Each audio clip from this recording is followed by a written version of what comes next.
Hello and welcome to this video.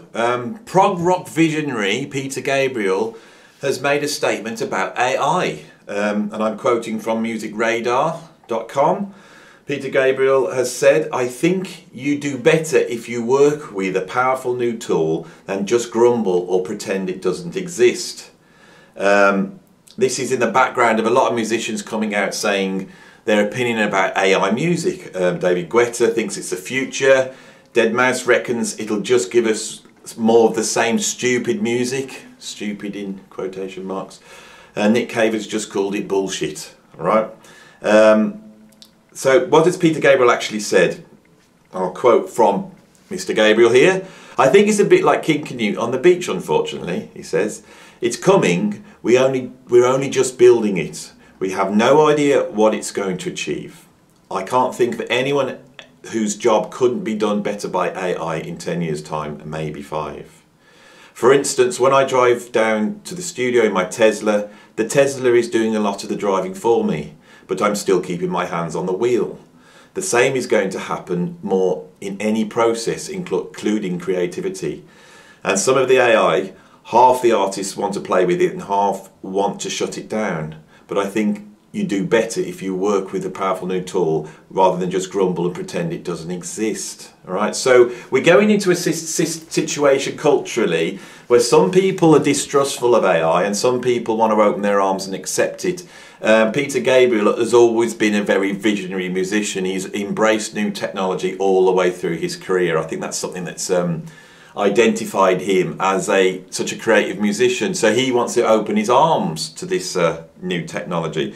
What are we actually talking about? Well, imagine a future where a computer scans Spotify, looks at the sort of music that people like in any genre, jazz fusion, prog, whatever it is, and then it's able to create music that fulfills all the sort of algorithms that are being set off by the music there that is doing well.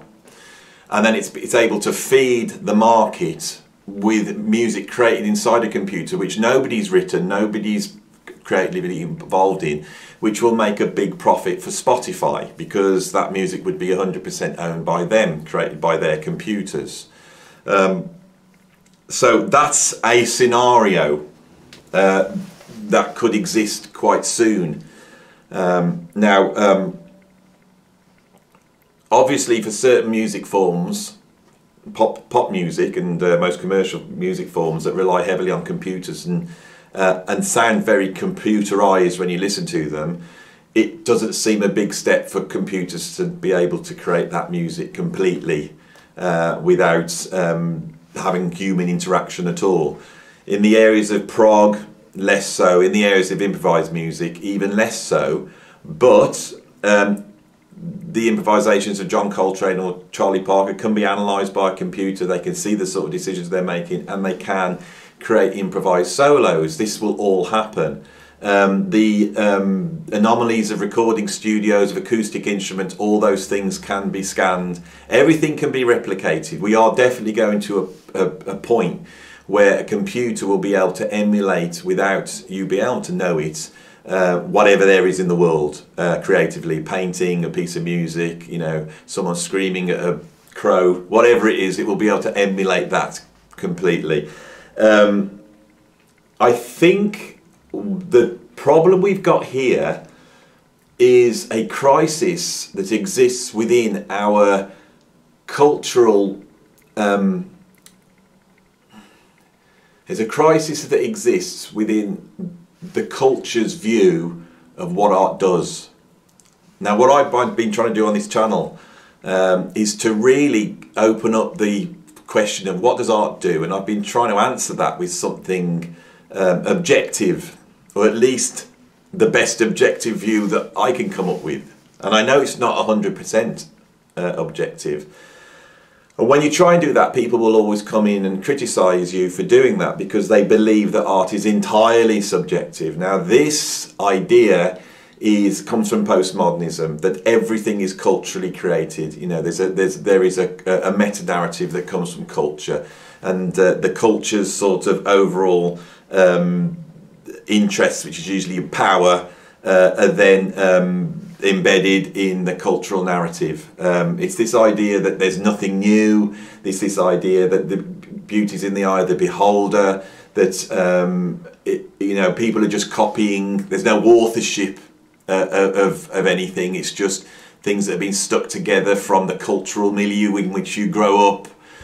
These ideas, which come from postmodernists like Foucault and Derrida, have really entered into the academy, entered into the humanities, and are now driving pretty much everyone's cultural view of what art does. What this does is, I think, it takes away the power of what art actually does. And I think the philosophers that propounded these ideas, it was a good switch to put the philosophers in charge of these things. But really, when it comes to aesthetics, I think the artist should be in charge. Aesthetics is aesthetics is the area about quality. It's about when we look into the world, we're really looking at either quantity or quality. Those are the two things that we look at in any system. This is so fundamental. Quantity, measurement, that is the realm of science. There is truth statements that can be made about the world, and they basically, I think, come down to statements of quantity, and those can be answered objectively. So there's your objective truth. How long is a piece of string? Well, you measure that, and that's the measurement. Philosophers will come in and say, yes, I know, but it's not exact, is it? And you can go right deep down as an infinite, doesn't matter how far you get in, and they all question truth in that way. But I think, for humanity and humanity's sort of the utility of truth, that's a good place to start. But we also have to discuss quality, and quality is subjective, but there's a collective view of what quality is.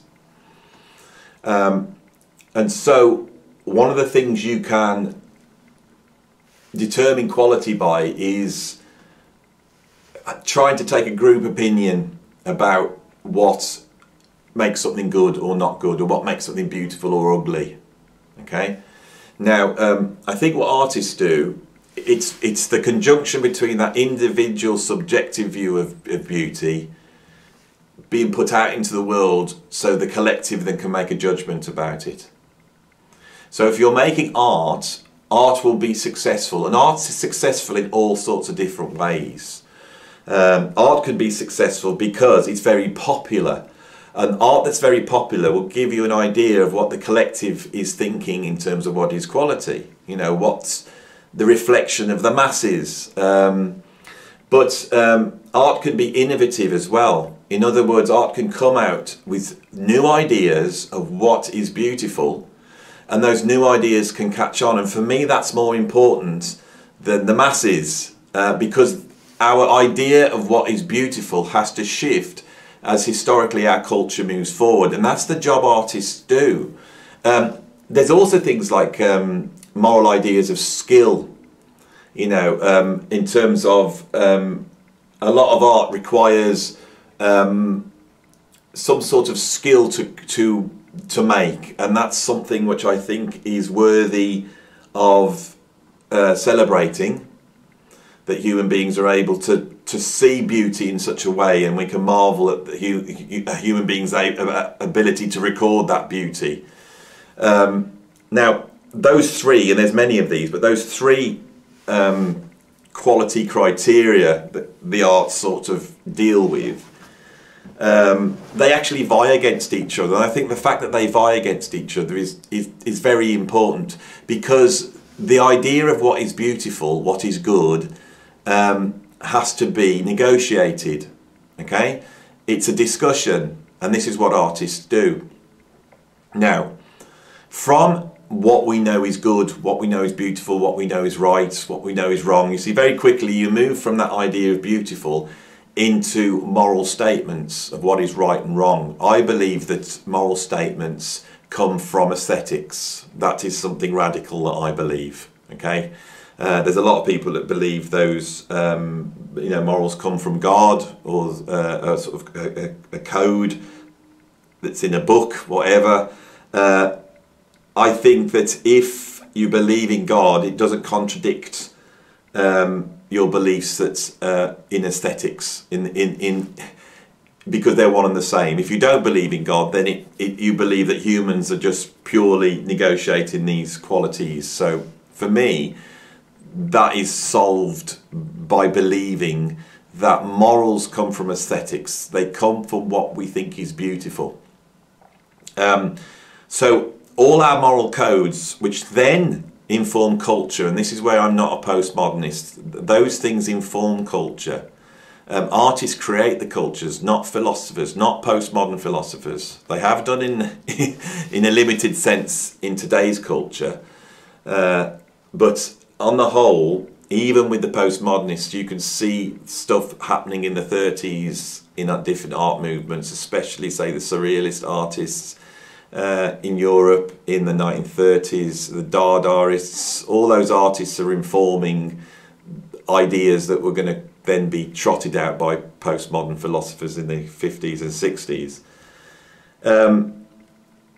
So I think part of the problem here is because we believe this postmodernist idea that art is from the culture first. It's just a sort of amalgamation of cultural values, rather than seeing it as the other way round, that human beings are negotiating what they think is beautiful. Once you put that in there, you realise that AI can never do that, right? What AI is doing is responding in much the same way as the viewer responds to art.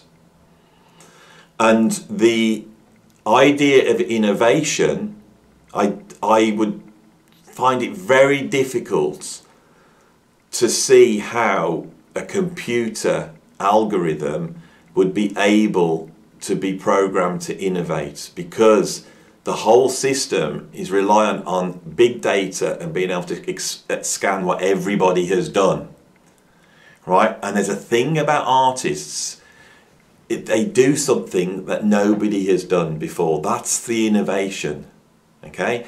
There is something chaotic and irrational, all right, in the very heart of this process. And this irrationalness, right, it's like there's something counterintuitive about great art.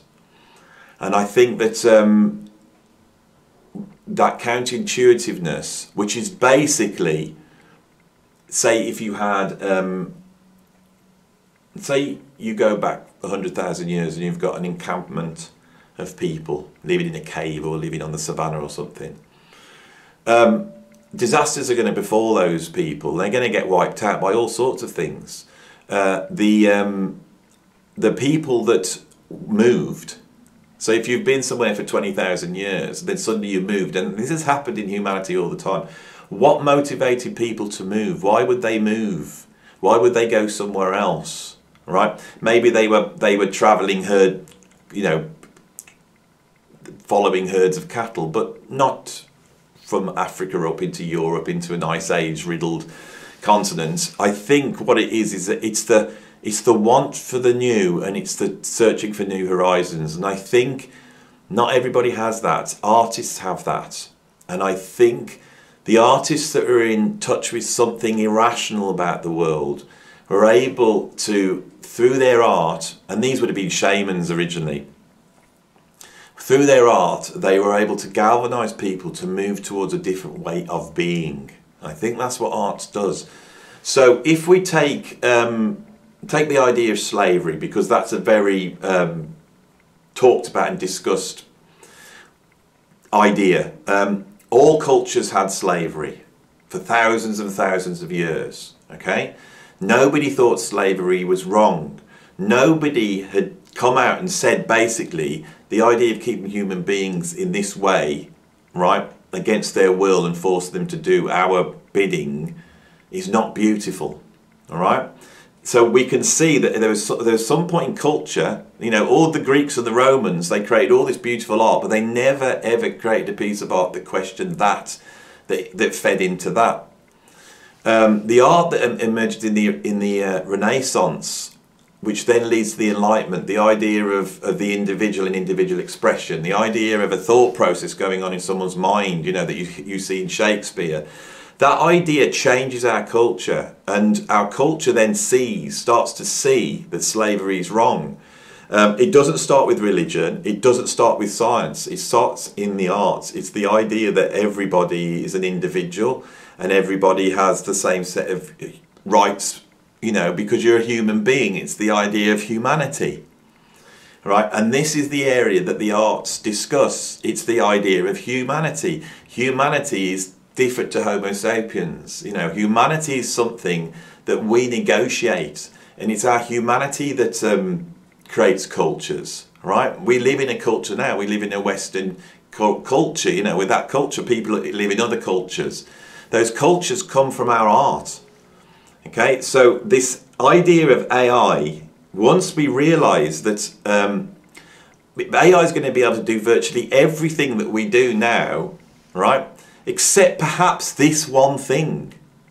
But if we don't value that one thing, if we don't value our ability as humans to see the world from our human point of view, in other words, if we don't value the subjective, the very thing that postmodernism used to destroy all this, but if we don't value the subjective view, right, and realise that that subjective view brings us all together, you know, that's the thing about human beings, is that we are all the same. It's the thing that unites us. And that thing, if you want to know really what human beings have that unites us, it's the thing that unites a mother for their child. It's the thing that unites someone from one race, right, having sympathy and pity for someone from another race, you know, or another culture. It's the thing that binds us all together, and that thing is love, right? Love is the thing that binds us together, and love is the thing that art is made out of, right? And love is a human thing, okay? A computer will be able to mimic love, right? But the thing is I think you have to start with the fact that the computer will only mimic that, right? But human beings need to own the fact that we own this. We need to own who we are. We need to own the fact that we're human beings, okay? Because if we don't, it will be a case that the computers will do everything that we do right now. It is the case. And so that value, when you judge a piece of art, right, what you need to be able to judge is the idiosyncrasies, the irrational parts, the things that don't make sense.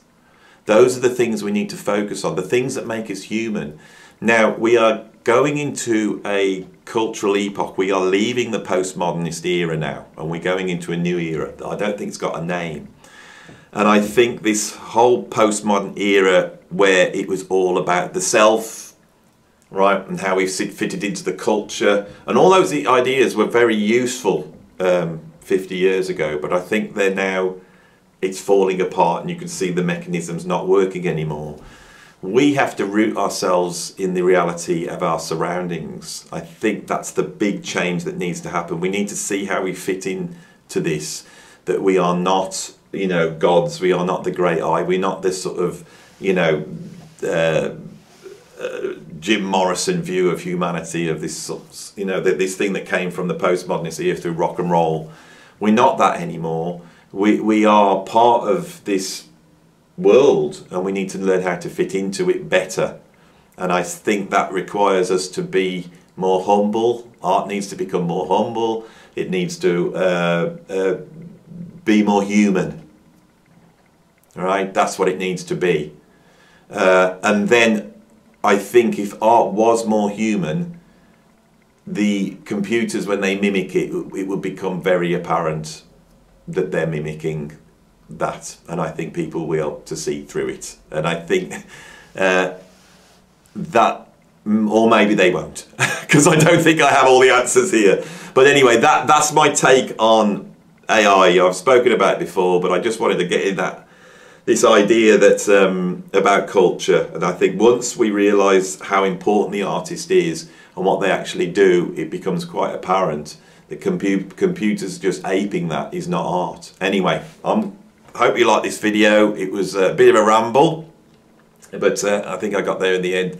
If you like the video, like it, and if you want to subscribe and ring the notification bell, you'll see more videos like this. And if you want to support me in what I'm doing, and I've got a Patreon down there, and there's tons of content there. Anyway, thanks for watching. I'll see you on the next video.